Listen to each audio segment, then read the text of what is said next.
Achalasia. Achalasia is a failure of smooth muscle fibers to relax, which can cause a sphincter to remain closed and fail to open when needed.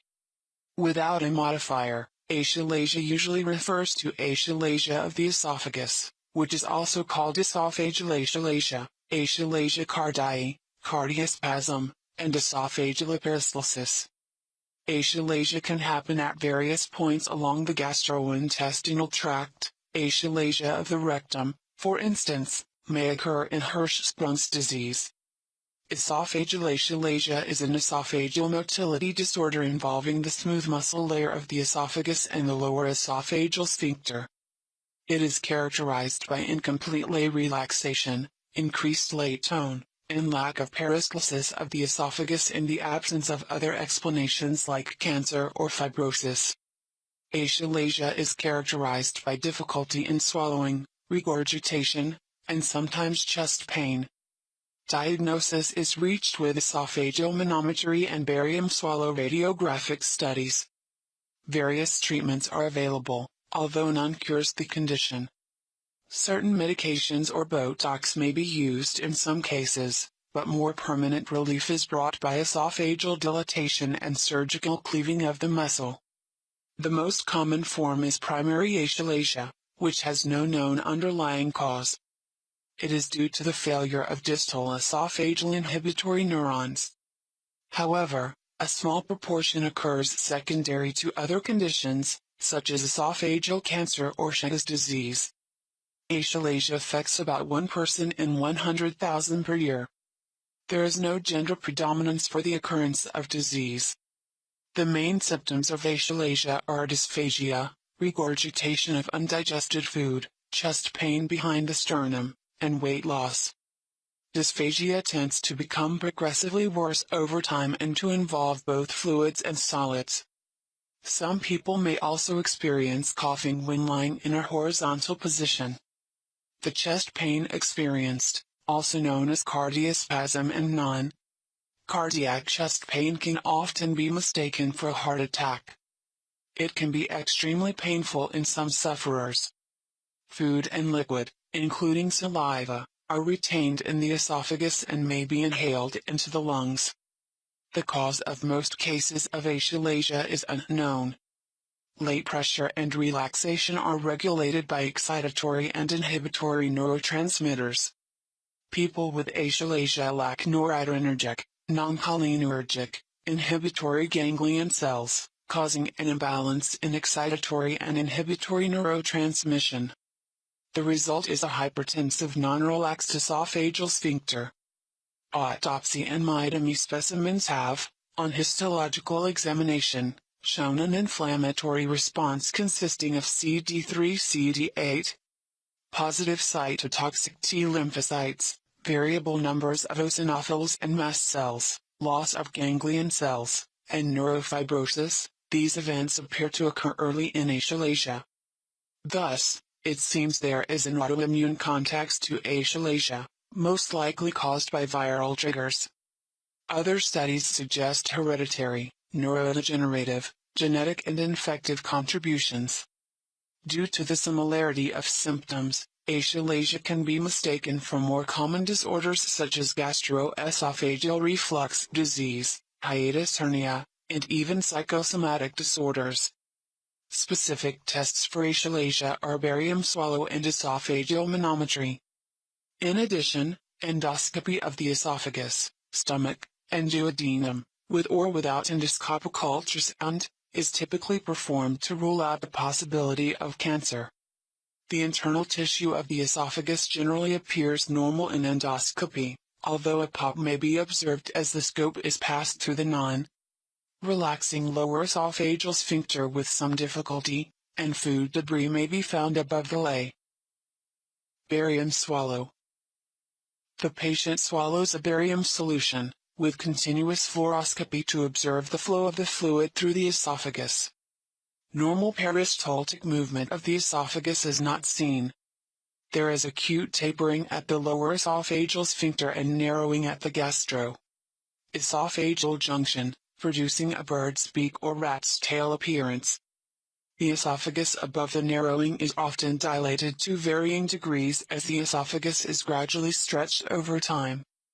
An air fluid margin is often seen over the barium column due to the lack of peristalsis.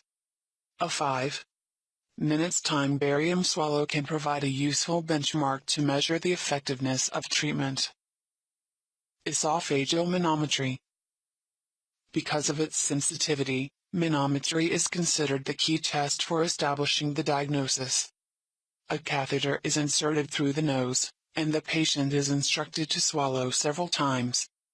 The probe measures muscle contractions in different parts of the esophagus during the act of swallowing. Manometry reveals failure of the lid to relax with swallowing and lack of functional peristalsis in the smooth muscle esophagus. Characteristic manometric findings are: lower esophageal sphincter fails to relax upon wet swallow. Pressure of lay 26 mHg is normal, greater than 100 is considered achalasia, greater than 200 is nutcracker achalasia. A peristalsis in esophageal body. Relative increase in intra-esophageal pressure as compared with intra-gastric pressure. Biopsy. Biopsy, the removal of a tissue sample during endoscopy, is not typically necessary in achalasia but if performed shows hypertrophied musculature and absence of certain nerve cells of the myenteric plexus, a network of nerve fibers that controls esophageal peristalsis. Sublingual nifedipine significantly improves outcomes in 75% of people with mild or moderate disease. It was classically considered that surgical myotomy provided greater benefit than either botulinum toxin or dilation in those who fail medical management. However, a recent randomized controlled trial found pneumatic dilation to be inferior to laparoscopic Heller myotomy. Lifestyle changes. Both before and after treatment, achalasia patients may need to eat slowly, chew very well, drink plenty of water with meals, and avoid eating near bedtime. Raising the head off the bed or sleeping with a wedge pillow promotes emptying of the esophagus by gravity. After surgery or pneumatic dilatation, proton pump inhibitors are required to prevent reflux damage by inhibiting gastric acid secretion, and foods that can aggravate reflux, including ketchup, citrus, chocolate, alcohol, and caffeine, may need to be avoided. Medication. Drugs that reduce blood pressure are useful. These include calcium channel blockers such as nifedipine and nitrates such as isosarbide dinitrate and nitroglycerin. However, many patients experience unpleasant side effects such as headache and swollen feet, and these drugs often stop helping after several months. Medical botulinum toxin may be injected into the lower esophageal sphincter to paralyze the muscles holding it shut. As in the case of cosmetic Botox, the effect is only temporary and lasts about 6 months. Botox injections cause scarring in the sphincter which may increase the difficulty of later Heller myotomy. This therapy is recommended only for patients who cannot risk surgery, such as elderly people in poor health. Pneumatic dilatation has a better long-term effectiveness than Botox. Pneumatic dilatation. In balloon dilation or dilatation, the muscle fibers are stretched and slightly torn by forceful inflation of a balloon placed inside the lower esophageal sphincter. Gastroenterologists who specialize in achalasia have performed many of these forceful balloon dilatations and achieved better results and fewer perforations. There is always a small risk of a perforation which requires immediate surgical repair. Pneumatic dilatation causes some scarring which may increase the difficulty of Heller myotomy if the surgery is needed later. Gastroesophageal reflux occurs after pneumatic dilatation in some patients. Pneumatic dilatation is most effective in the long term on patients over the age of 40. The benefits tend to be shorter lived in younger patients. It may need to be repeated with larger balloons for maximum effectiveness. Surgery. Heller myotomy helps 90% of achalasia patients. It can usually be performed by a keyhole approach or laparoscopically. The myotomy is a lengthwise cut along the esophagus, starting above the lay and extending down onto the stomach a little way. The esophagus is made of several layers, and the myotomy cuts only through the outside muscle layers which are squeezing it shut, leaving the inner mucous layer intact.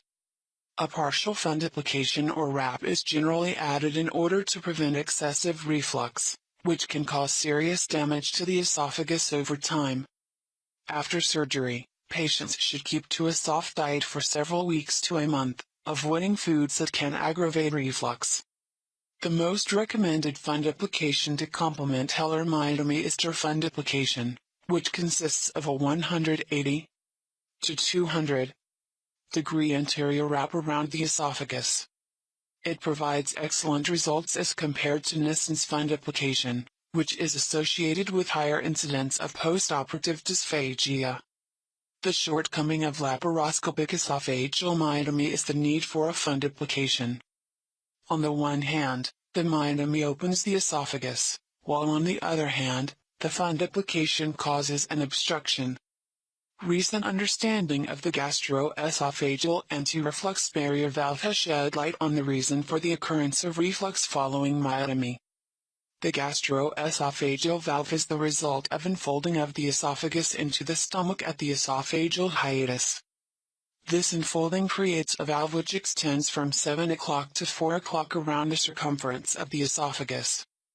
Laparoscopic myotomy cuts the muscle at the 12 o'clock position, resulting in incompetence of the valve and reflux. Recent robotic laparoscopic series have attempted a myotomy at the 5 o'clock position on the esophagus away from the valve. The robotic lateral esophageal myotomy preserves the esophageal valve and does not result in reflux, thereby obviating the need for a fundoplication. The robotic lateral esophageal myotomy has had the best results to date in terms of ability to eat without reflux. Endoscopic myotomy. A new endoscopic therapy for achalasia management was developed in 2008 in Japan. PER. Oral endoscopic myotomy or POEM is a minimally invasive type of natural orifice transluminal endoscopic surgery that follows the same principle as the Heller myotomy.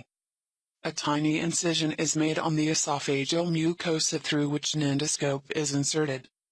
The innermost circular muscle layer of the esophagus is divided and extended through the lay until about 2 cm into the gastric muscle. Since this procedure is performed entirely through the patient's mouth, there are no visible scars on the patient's body. Patients usually spend about 1-4 days in the hospital and are discharged after satisfactory examinations. Patients are discharged on full diet and generally able to return to work and full activity immediately upon discharge. Major complications are rare after POEM and are generally managed without intervention. Long-term patient satisfaction is similar following POEM compared to standard laparoscopic Heller myotomy. POEM has been performed on over 1,200 patients in Japan and is becoming increasingly popular internationally as a first-line therapy in patients with achalasia. Follow-up monitoring. Even after successful treatment of achalasia, swallowing may still deteriorate over time. The esophagus should be checked every year or two with a timed barium swallow because some may need pneumatic dilatations, a repeat myotomy, or even esophagectomy after many years. In addition, some physicians recommend pH testing and endoscopy to check for reflux damage, which may lead to a premalignant condition known as Barrett's esophagus or a stricture if untreated. Incidence of achalasia has risen to approximately 1.6 per 100,000 in some populations. Disease affects mostly adults between ages 30s and 50s. Thanks for watching this video. Subscribe to our YouTube channel for more videos.